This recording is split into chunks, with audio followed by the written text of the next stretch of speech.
I invited my family to a luxurious Christmas dinner. On the day, they abandoned me and ate somewhere else together. I had dinner alone, crying, until my grandson walked into the restaurant and handed me an envelope.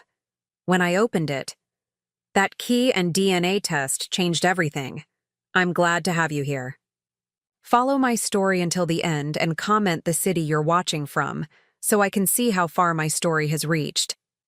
I spent 3 days preparing for what I thought would be our first real Christmas dinner together in years. The reservation at Le Bernardin wasn't cheap, $800 for our table, but I didn't care. At 68, I'd learned that time with family is worth any price, or so I believed. The irony wasn't lost on me that I was trying so hard to bring together people who barely tolerated my presence the rest of the year. But Harold had been gone for 6 months now, and the holidays felt impossibly heavy without him. I needed my family around me, needed to feel like I still mattered to someone. I chose my outfit carefully that morning. The navy dress Harold always said brought out my eyes, the pearl necklace he'd given me for our 40th anniversary. My hands shook slightly as I fastened the clasp. I told myself it was excitement, not anxiety, but deep down I knew better. The calls started coming in around 3 o'clock, just as I was getting ready to leave for the restaurant. "Mom, I'm so sorry." Sarah's voice was sickeningly sweet through the phone. "Emma came down with something and we can't risk exposing everyone. You understand, right?" My daughter had perfected that tone over the years, the one that sounded caring but felt dismissive. Emma was my granddaughter, Sarah's youngest, and supposedly my pride and joy, though I hadn't seen her in months. "Of course, dear," I heard myself saying. "Is there anything I can do to help?" No, we'll be fine. Rain check? Rain check. As if family dinners were tennis matches to be rescheduled at convenience. 20 minutes later, my son Michael called. "Mom, listen, I'm stuck at the office. This deal is falling apart, and I need to stay and fix it. You know how it is." I knew how it was. Michael's deals were always more important than his mother. They had been for 30 years. "What about Jennifer and the kids?" I asked, referring to his wife and my other grandchildren. "They're actually helping Sarah with Emma. You know, trying to keep the kids occupied while she's sick." Something cold settled in my stomach. "They're all together?" A pause. "Well, yeah, but just for a few hours. Nothing planned or anything." Nothing planned. Right. The final call came from my youngest, David. His excuse was the most creative yet. His car had broken down and AAA couldn't get to him for hours. He was stranded, so sorry, maybe next time. I sat in my living room, still in my navy dress, staring at my phone. 3 children, 3 excuses, all delivered within an hour of each other. The coordination was almost impressive in its cruelty, but I'd already paid for the reservation. The dress was already on, and sitting alone in my apartment felt worse than sitting alone in public, so I drove to the restaurant anyway. Le Bernardin was everything I'd hoped it would be. Elegant, warm, buzzing with families celebrating together. The hostess looked at me with barely concealed pity as I explained that yes, it would just be me at the table for 6. "Would you prefer a smaller table?" she asked gently. "No," I said, my voice steadier than I felt. "Leave it as it is." I ordered wine first, a bottle of the Bordeaux Harold used to love. The server didn't comment on the fact that I was clearly drinking alone, for which I was grateful. I ordered appetizers I couldn't afford, entrees I didn't want, trying to fill the enormous table with food since I couldn't fill it with people. The breaking point came when I saw a family at the next table, 3 generations laughing together, sharing stories, the grandmother clearly treasured at the center of it all. The tears started then, quiet at first, then impossible to stop. I was dabbing at my eyes with the cloth napkin when I heard running footsteps. Hugo burst through the restaurant doors, his 17-year-old face flushed from the cold and something else. Anger, maybe. Or determination. "Grandma Della!" His voice carried across the restaurant, and several diners looked up. He weaved between tables, ignoring the maitre d's protests, until he reached me.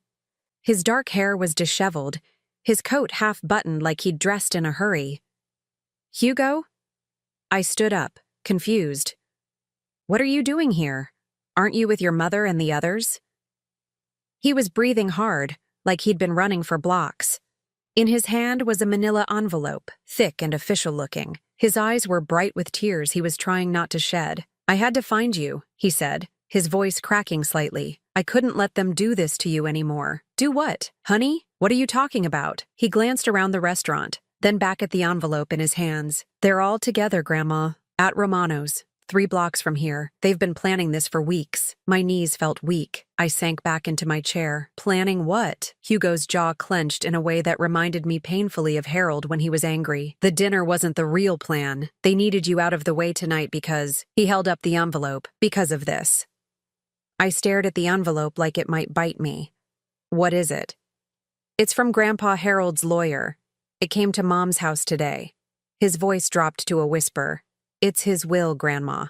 And there's something else." He sat down heavily in the chair next to me, the one that should have been his mother's.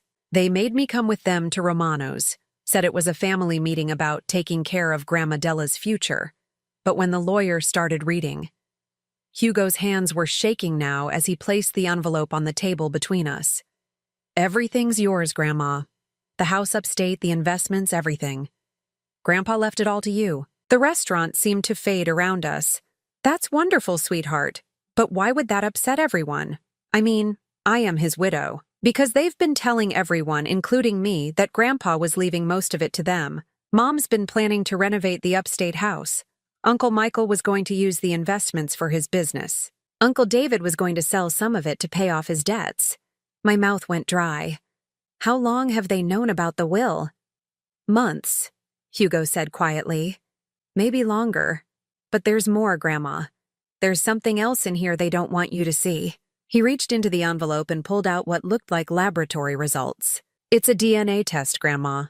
Grandpa had it done before he died." I took the papers with trembling hands, squinting at the scientific language I couldn't quite understand. But some things were clear enough. The test was comparing Hugo's DNA to my family's. "I don't understand," I whispered. Hugo's voice was barely audible now. "I'm not really your grandson, Grandma Della. I'm not Mom's biological son.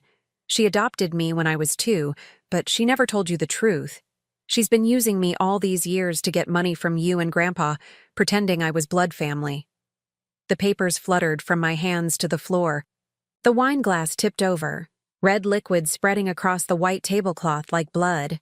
Everything I thought I knew about my family, about my life, was crumbling around me. But as I looked at Hugo, this boy who had run through the streets to find me, who had chosen truth over the lies that had sustained him for 15 years, I realized something else was beginning. Something that might, for the first time in years, be real.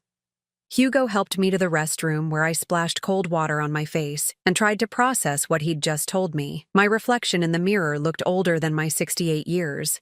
The carefully applied makeup now streaked with tears. But my eyes looked different somehow. Awake, maybe, for the first time in years. When we returned to the table, I made Hugo eat something while he told me the whole story. His voice was steady now, like he'd been holding this secret for so long that finally sharing it was a relief. "The lawyer's office was nothing like I expected," he began, picking at the bread basket. "Mr. Peterson had this huge mahogany desk and all these legal books everywhere. Mom, Uncle Michael, and Uncle David were sitting there looking so confident, like they already knew what they were going to inherit." I poured myself another glass of wine, my hands steadier now. "How long have they known about the will reading?" Mom got the call 3 weeks ago. She made this whole production about how sad it was that we had to deal with Grandpa's affairs, but I could tell she was excited. She kept talking about what we could do with the upstate house, how it needed updating, how we could make it into something really special. The upstate house. Harold and I had bought it 30 years ago as our retirement dream. We'd spent every summer there, reading on the porch, swimming in the lake, planning our golden years together. The idea of Sarah gutting it and turning it into some showpiece made my stomach turn. Then what happened at the lawyer's office? Hugo took a sip of water before continuing. Mr. Peterson started reading the will, and at first everything seemed normal. Small bequests to charities, some personal items for the kids. But then he got to the big stuff, the house, the investments, the savings accounts. And every single thing was left to you. I could picture the scene. My 3 children sitting there, confident smiles slowly fading as they realized their inheritance wasn't coming. Mom's face went completely white. Hugo continued. Uncle Michael started arguing with the lawyer, saying there must be some mistake, that Grandpa had promised them things. Uncle David just sat there with his mouth open. What did the lawyer say? He was really professional about it, but firm. He said the will was very clear and had been updated just 6 months before Grandpa died. Everything goes to you, with one exception. If something happens to you, then it all goes to the grandchildren equally, bypassed the middle generation entirely. That sounded like Harold. He'd always been protective of me, sometimes more than I realized. Even in death, he was looking out for my interests. But then Mr. Peterson pulled out another envelope. Hugo's voice dropped. He said Grandpa had left specific instructions about when to open it. It was only supposed to be opened if there were any disputes about the will or if anyone questioned the legitimacy of family relationships. My heart started pounding again. The DNA test. Right. Mr. Peterson said Grandpa had been concerned about some things he'd overheard at family gatherings. People talking about money, making plans. He wanted to make sure he knew exactly who was really family and who wasn't. I thought back to our last few family dinners before Harold died. He'd been quieter than usual, watching everyone more carefully. I'd assumed it was just the cancer making him tired, but maybe he'd been seeing things I was too trusting to notice.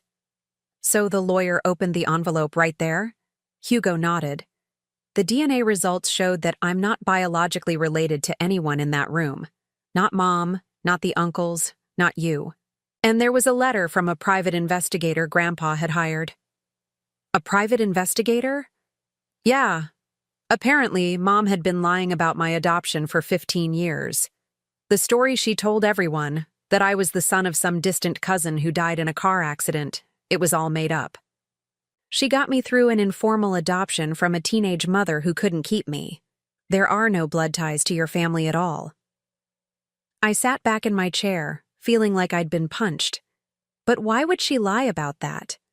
Hugo's laugh was bitter, far too old for his 17 years. Money, Grandma. It's always been about money. Mom figured out early that you and Grandpa were suckers for sob stories, especially ones involving children. So she created the perfect sob story, the orphaned great-nephew who needed a loving home. The pieces started falling into place. All those times Sarah had called asking for help with Hugo's expenses. His school clothes, sports equipment, summer camps, tutoring. I'd written check after check, happy to help my grandson have opportunities. How much do you think they got from us over the years? I asked. The investigator's report had numbers. Just for my expenses alone, school, clothes, activities, medical bills, probably close to $200,000 over 15 years, but that doesn't count all the other stuff. What other stuff? Hugo hesitated, like he was afraid to hurt me more. The times Mom said you were having memory problems and needed help managing your finances. The loans Uncle Michael needed for his business ventures. Uncle David's gambling debts that were supposedly family emergencies. Each revelation was like another weight settling on my chest. They've been planning this for years. Decades, Grandma. Mom used to coach me on what to say when we visited you and Grandpa. How to act grateful. How to mention things I needed. How to make you feel important and generous. I thought it was just normal family stuff until tonight. I looked at this boy. This young man who wasn't my grandson, but who had risked everything to tell me the truth. What happened after the lawyer finished reading? They went crazy. Mom started screaming that there had to be some mistake, that Grandpa was senile when he wrote the will. Uncle Michael was on his phone with his lawyer before we even left the office. Uncle David just kept saying, "This isn't fair," over and over. And you? Hugo met my eyes directly. I sat there thinking about all the times you hugged me and told me you loved me. All the birthday cards with money in them, the Christmas presents you couldn't really afford, the way you always asked about my grades and my friends like you really cared. And I realized that even if we're not blood-related, you've been more of a real grandmother to me than anyone else in that family has been real family. My throat closed up. Hugo. They didn't even notice when I left.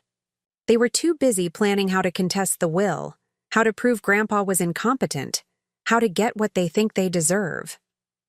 Mom was already talking about hiring her own lawyer.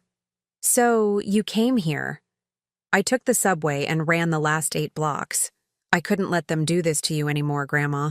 You've been alone enough. Looking at Hugo across the table, his earnest face still flushed from running through the cold night to find me, I felt something I hadn't experienced in months. Not just love, but hope. Maybe real family wasn't about blood after all. Maybe it was about showing up when it mattered. But as I reached across to squeeze his hand, I couldn't shake the feeling that tonight's revelations were just the beginning.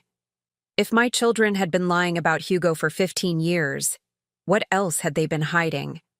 And more importantly, what else were they willing to do to get their hands on Harold's money? The cab ride to my apartment was quiet, both of us lost in our own thoughts. Hugo sat clutching the manila envelope like it contained explosives, which, in a way, I suppose it did. Every few blocks, he'd glance at me with this worried expression, like he was afraid I might suddenly decide he was the enemy too. You can stay the night, I told him as we pulled up to my building. We'll figure everything else out tomorrow. He nodded gratefully. Mom's probably wondering where I am by now. Let her wonder. Inside my small apartment, I made tea while Hugo sat at my kitchen table, finally allowing himself to relax. He looked so young in the soft light, too young to carry the weight of secrets he'd been carrying. How long have you known? I asked, setting a mug in front of him. About not being related to us, I mean. Hugo wrapped his hands around the warm cup, staring into the steam. I've suspected for years, but I only found out for sure tonight. There were always little things that didn't add up. Like what? Medical stuff, mostly. When I was 12, I needed surgery for my appendix. The doctors kept asking about family medical history, and Mom would get this panicked look every time. She'd make up different stories. Sometimes she'd say my biological parents died too young to know their medical histories. Other times she'd claim I inherited certain traits from your side of the family. But her stories never matched up. I thought about all the times I'd looked at Hugo and marveled at how different he was from the rest of us. His dark hair when we were all fair, his height when we were average, his artistic talents when no one else in the family could draw a straight line. And then there was the way she talked about my adoption when she thought I couldn't hear her, Hugo continued. She'd be on the phone with Uncle Michael or Uncle David, and I'd catch fragments of conversations. Things like, as long as he doesn't find out, or it's working better than we planned. That must have been terrifying for a child. It was confusing more than scary at first. I didn't understand what they were planning or why it mattered if I found out about my adoption. Lots of kids are adopted, right? But as I got older, I started noticing the pattern. What pattern? Hugo took a sip of tea before answering. Every time you and Grandpa were generous, every birthday check, every Christmas gift, every time you paid for something I needed, Mom would get this satisfied look, like she'd accomplished something. And she'd always make sure I called to thank you personally, coached me on exactly what to say to make you feel good about helping. My heart ached thinking about this little boy being taught to manipulate people who loved him. Did you understand what was happening? Not really. Not until I was older. When I was little, I just thought that's how families worked.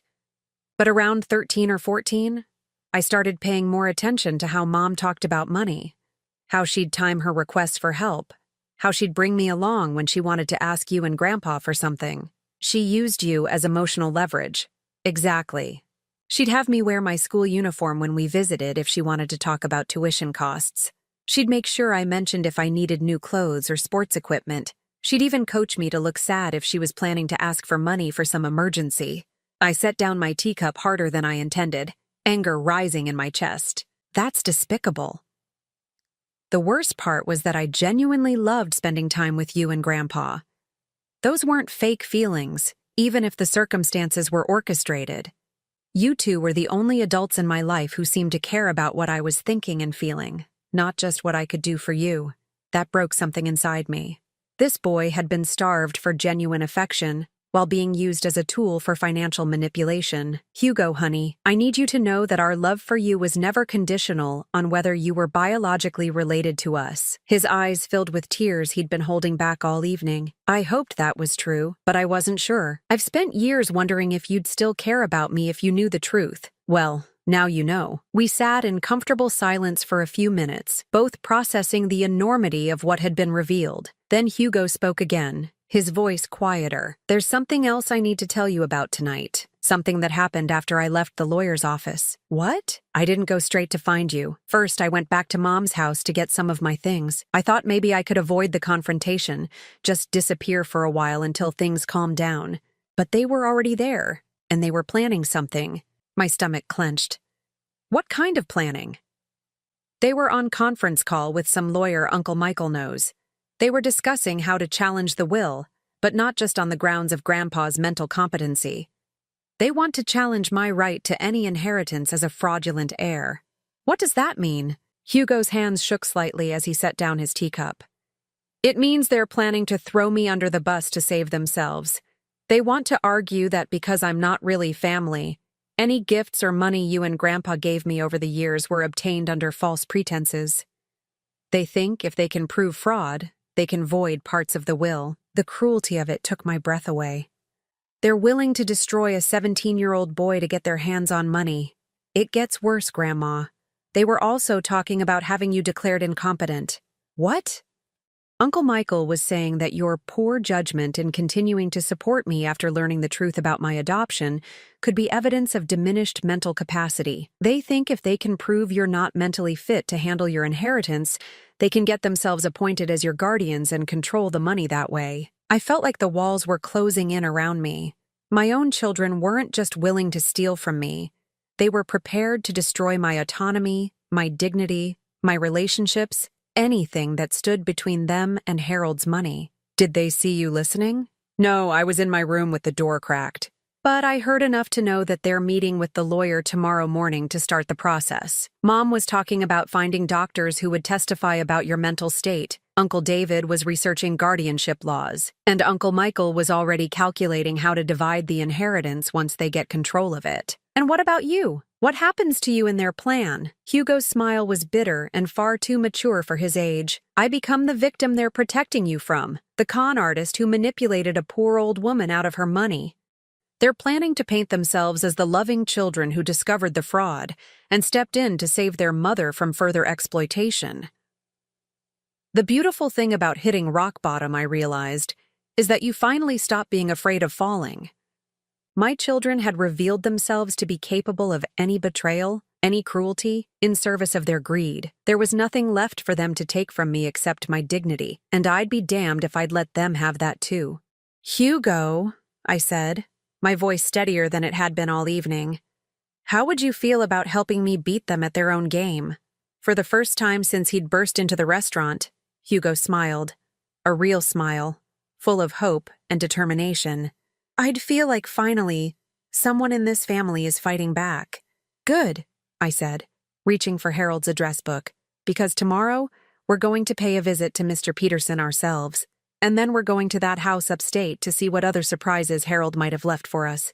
What I didn't tell Hugo was that I was already forming a plan that would give my children exactly what they deserved, and it wouldn't require me to sink to their level to do it. Harold had always been 3 steps ahead of everyone else. If I knew my husband, this inheritance was just the beginning of the protection he'd built around me. It was time to find out what else he'd been planning. The next morning, I woke up with a clarity I hadn't felt in months. Hugo was still asleep on my couch, curled up under Harold's old Afghan, looking peaceful for the first time since I'd known him. I made coffee quietly and called Mr. Peterson's office as soon as it opened. Mrs. Holloway, his secretary said warmly, Mr. Peterson was hoping to hear from you. Can you come in this morning? He has some additional documents your husband left with specific instructions about when to release them. More documents. Harold really had been planning for everything. Hugo stirred as I was getting dressed, sitting up and rubbing his eyes like a confused child. For a moment, I could see the little boy he'd been when Sarah first brought him around.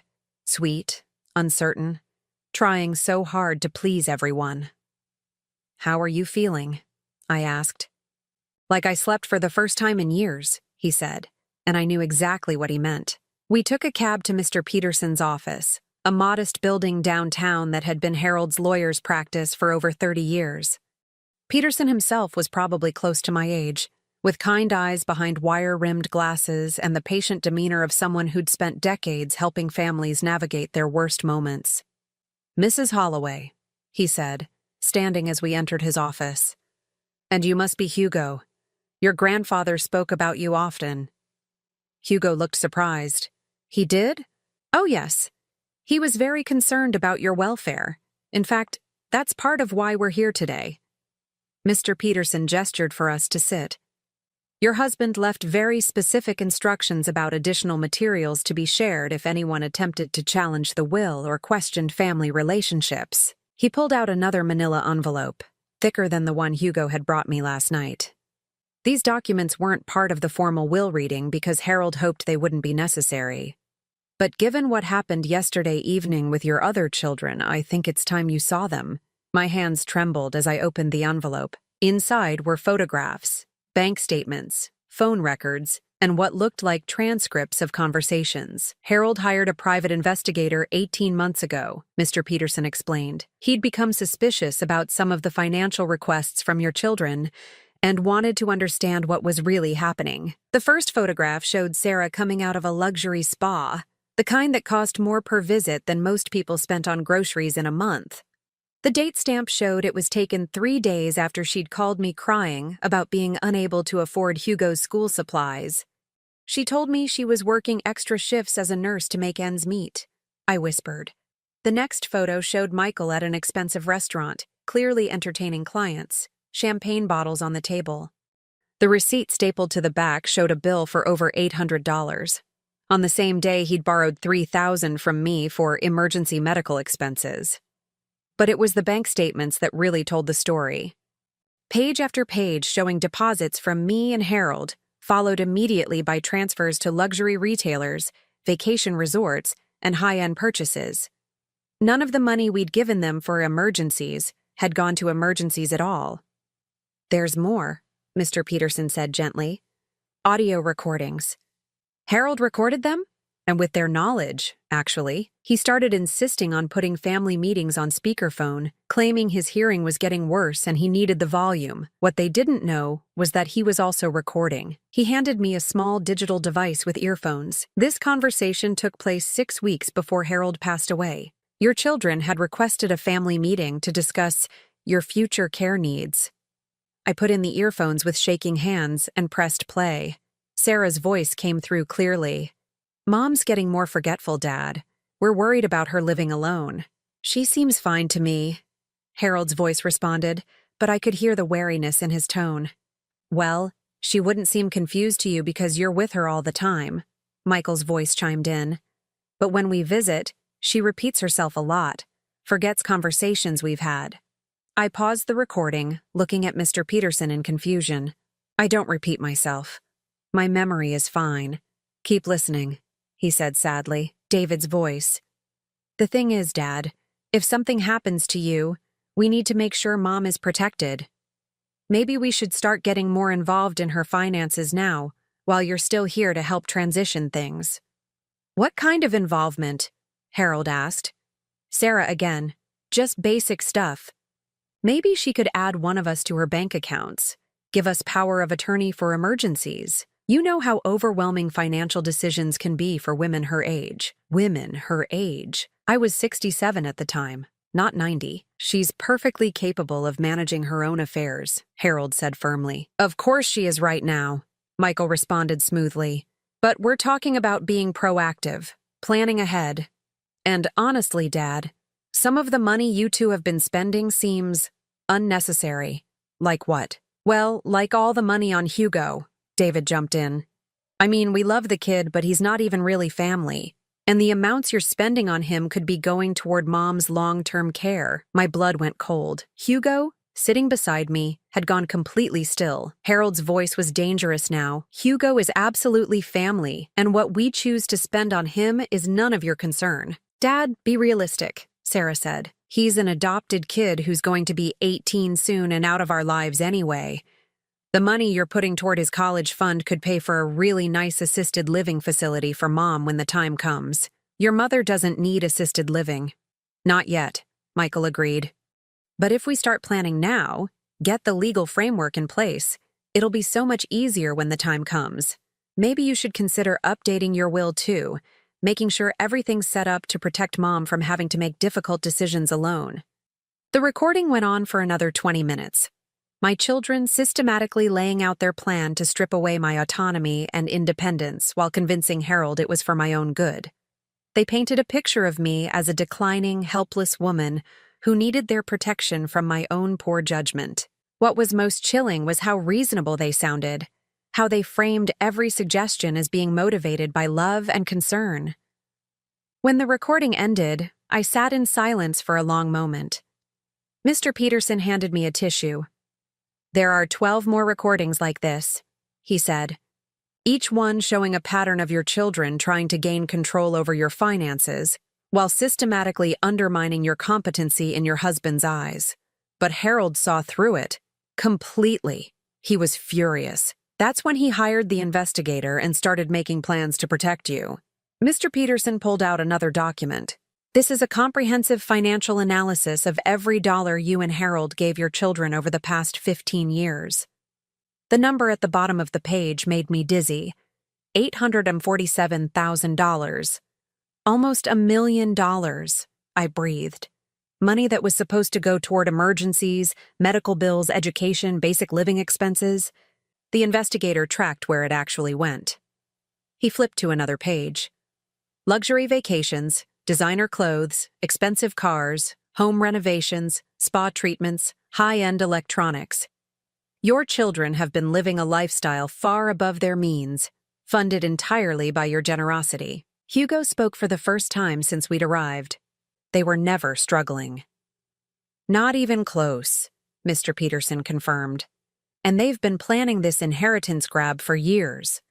The investigator found email chains between your children dating back 5 years, discussing how to manage Mom and Dad's money better and planning how to divide assets." He handed me one more document. "This is the most important one. It's a detailed plan Harold created for what would happen if your children attempted to challenge his will or question your mental competency." The document was titled Protection Protocol for Della Holloway, and it was 15 pages of the most thorough legal planning I'd ever seen. Harold had anticipated every move my children might make and created countermeasures for each one.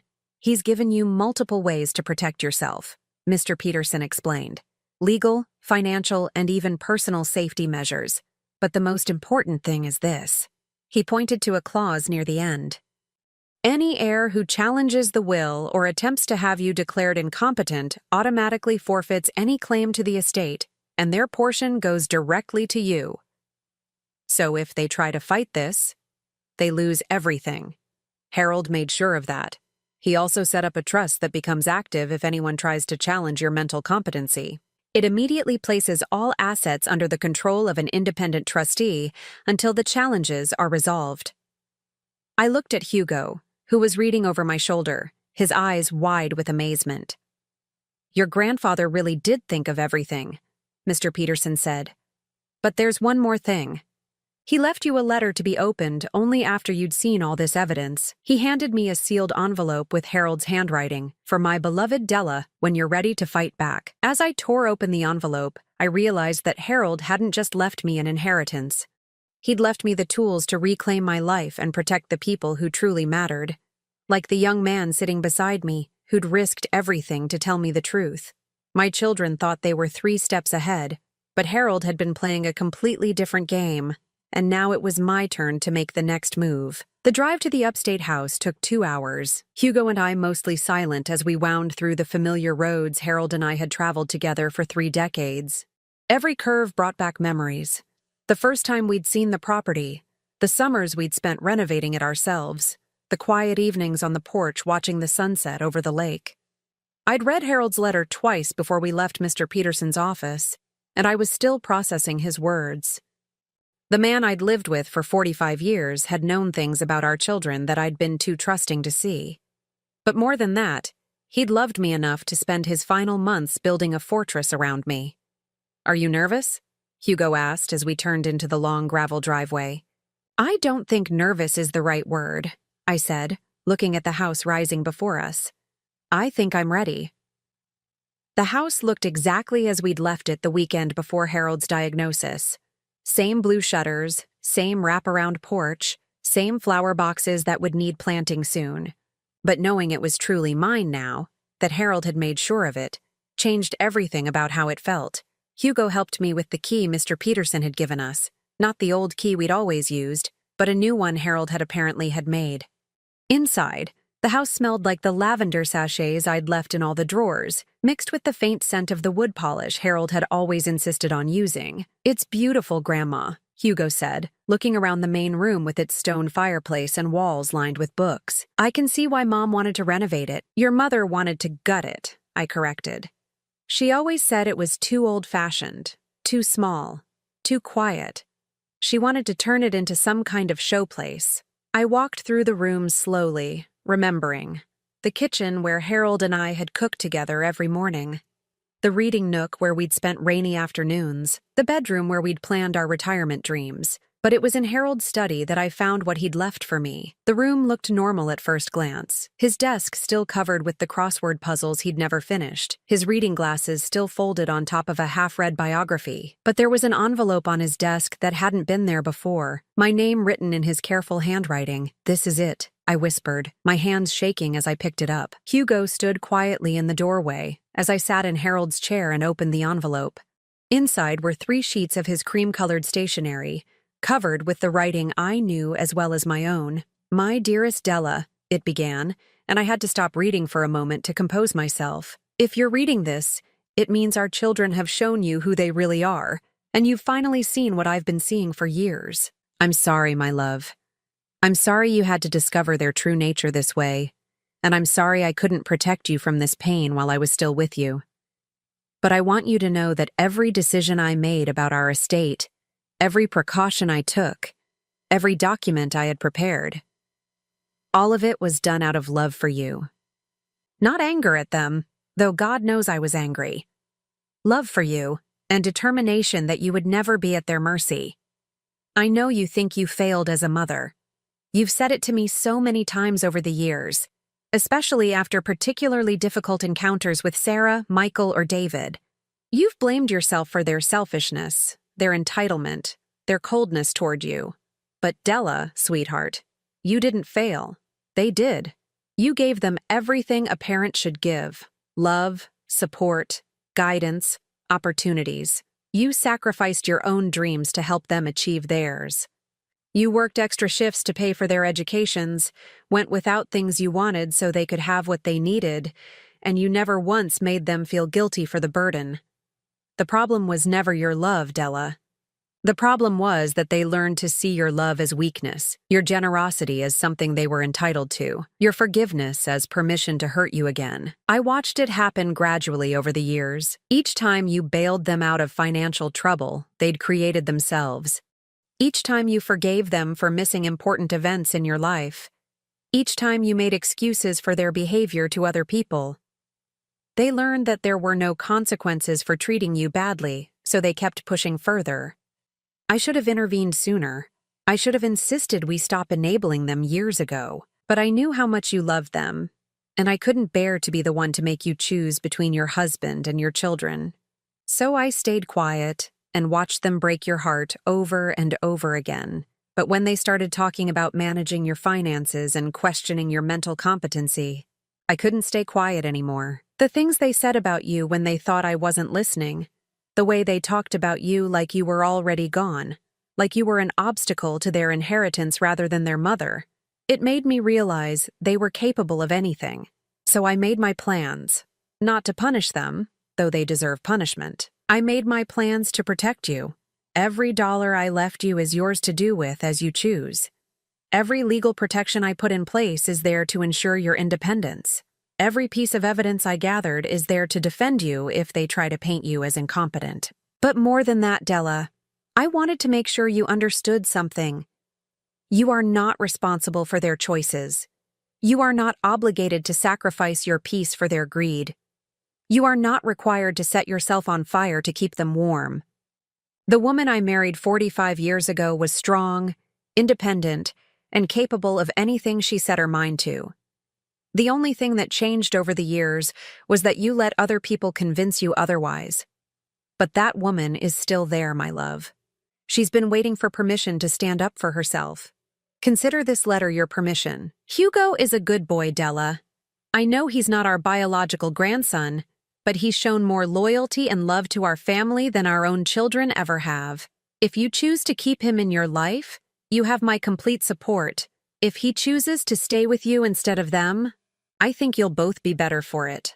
I've left some additional funds in a separate account for his education. Not because he's entitled to it by blood, but because he's earned it by being the kind of person our actual grandchildren never learned to be. The account information is in the safe behind my diploma. The combination is your birthday. There's also something else in the safe that I want you to have. It's a deed to the lot next to this house. I bought it 5 years ago, thinking we might want to build a guest cottage someday. I never told you because I wanted it to be a surprise for our 50th anniversary. We won't make it to 50 years together, but I want you to have it anyway. Build something beautiful there, Della. Build something that's entirely yours. The children will try to come back into your life once they realize they can't break the will.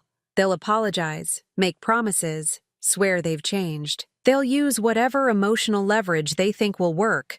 Guilt about breaking up the family, concern for your health, claims that they were just trying to protect you. Don't believe them. People who are capable of the level of manipulation and betrayal they've shown you don't change just because their plans fail. They'll be back for the same reason they've always been there. Because they want something from you. But you don't owe them anything anymore, my love. You've already given them more than any parent should have to give. The rest of your life is yours to live however you choose.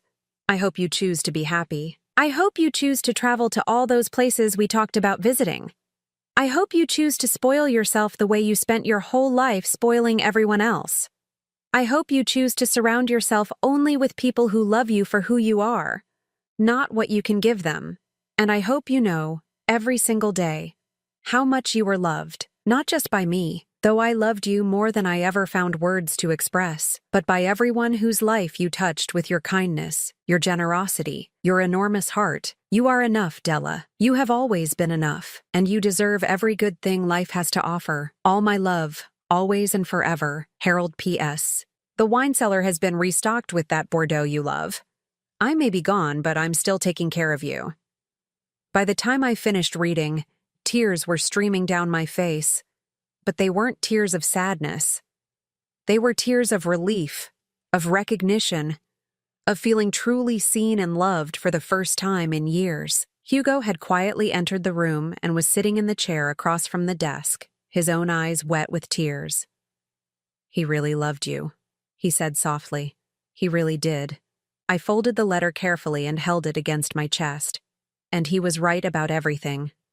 I looked around Harold's study, at the safe behind his diploma, at the windows overlooking the property that was now truly mine. For the first time since his death, I felt Harold's presence not as a loss, but as a gift. He was still protecting me, still guiding me, still loving me. And he'd given me everything I needed to finally stand up for myself. "Come on," I said to Hugo, standing up with more energy than I'd felt in months. "Let's see what else your grandfather left us." But first, I had some phone calls to make. 3 phone calls, actually, to 3 people who were about to learn that their mother was not the weak, manipulable woman they thought she was. It was time to show them exactly who they'd been dealing with all these years. 6 months later, I stood on the porch of the lake house watching Hugo graduate from the local high school. He'd transferred for his senior year, claiming he wanted a fresh start, but I knew the real reason. He wanted to stay with me, and I wanted him to stay too. The guest cottage Harold had dreamed of was almost finished, rising from the lot next to the main house like something out of a fairy tale. Hugo had designed it himself. He'd always been artistic, though his mother had never encouraged that side of him. It would be his space when he left for college in the fall, but also his home base for whenever he wanted to come back, because this was home now, for both of us. The phone calls I'd made that day in Harold's study had been brief and final. 3 conversations that ended 40 years of being taken for granted, manipulated, And treated like an ATM instead of a mother. Sarah had cried, of course. Tears had always been her favorite weapon. Mom, you can't be serious. We're family. Families forgive each other. You're right, I'd told her. Families do forgive each other, but they also treat each other with respect, and you stopped doing that years ago. But what about Hugo? You can't just steal my son. I'm not stealing anyone. Hugo is 17 years old enough to choose where he wants to live. And he's chosen to stay with the person who actually loves him. Michael had tried anger instead of tears. This is ridiculous, Mom. You're letting that kid poison you against your own children. Can't you see what he's doing? What I see, I'd replied, is a young man who's shown me more honesty and loyalty in one day than you've shown me in years. What I see is someone who came to find me when I was alone and heartbroken, instead of plotting with lawyers about how to steal my inheritance. We weren't plotting. We were trying to protect you. From what, Michael? From having enough money to take care of myself? From making my own decisions? From being happy? No, you were trying to protect yourselves from the possibility that I might spend my own money instead of hoarding it for you. David had been the most honest, probably because he'd always been the worst liar. Look, Mom, maybe we handled things wrong, but we're still your kids. You can't just cut us off. I can, I'd said, and I am. You made your choice when you decided to lie to me, steal from me, and plan to have me declared incompetent. Now you get to live with the consequences of that choice. In the months that followed, they'd tried everything. Flowers, cards, showing up at the house unannounced. Sarah had even brought Emma once, thinking that seeing my granddaughter would weaken my resolve. But I'd learned something important from Harold's letter. I wasn't responsible for fixing relationships that other people had broken. Hugo thrived in ways I'd never seen before. Without the constant pressure of being the perfect manipulative tool, he'd blossomed into the remarkable young man he'd always been underneath. He was funny, thoughtful, creative, and surprisingly wise for his age. He'd been accepted to art school with a partial scholarship, and Harold's education fund would cover the rest. But more than that, he'd become the family I'd always wanted. Someone who asked about my day because he cared about the answer. Someone who remembered things that were important to me. Someone who hugged me just because, not because he wanted something. The cottage was his graduation gift, but also my gift to myself. For the first time in my life, I'd built something that was mine from the ground up, something that would exist exactly as I wanted it to exist. "Grandma Della!" Hugo called from the yard where he was adjusting the new porch furniture we'd picked out together. "Mrs. Henderson is here." Mrs. Henderson was our closest neighbor, a widow around my age who'd become a dear friend over the past few months. She was the first person I'd told about Harold's letter, and she'd cried right along with me. "Della," she said, climbing the porch steps with a wrapped package in her hands. "I brought Hugo a graduation gift. You didn't have to do that, Margaret." "Of course I did. He's family. Family." The word meant something different now than it had a year ago. Family wasn't just people who shared your blood. It was people who showed up for you, who chose to love you, who treated you with respect and kindness. Hugo opened Margaret's gift. Art supplies, expensive ones that he'd been admiring in the art store in town but would never have asked for. His face lit up in a way that reminded me why I'd fallen in love with this boy who wasn't my grandson, but felt more like my grandson than any blood relative ever had. "This is too much," he said, but Margaret waved him off. "Nonsense. You're going to be a famous artist someday, and I want to be able to say I knew you when." We spent the evening on the porch, the three of us, watching the sunset paint the lake in shades of gold and pink. Hugo sketched while Margaret and I talked about our gardens, our books, our quiet, peaceful lives. Just as the sun disappeared behind the trees, a car pulled into the driveway. My stomach clenched automatically. 6 months of peace had trained me to be suspicious of unexpected visitors.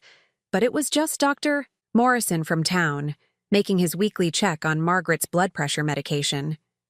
He'd become another unexpected addition to our little chosen family, often staying for dinner after his house calls, bringing stories from his practice, and a dry sense of humor that reminded me of Harold. "How's our graduate?"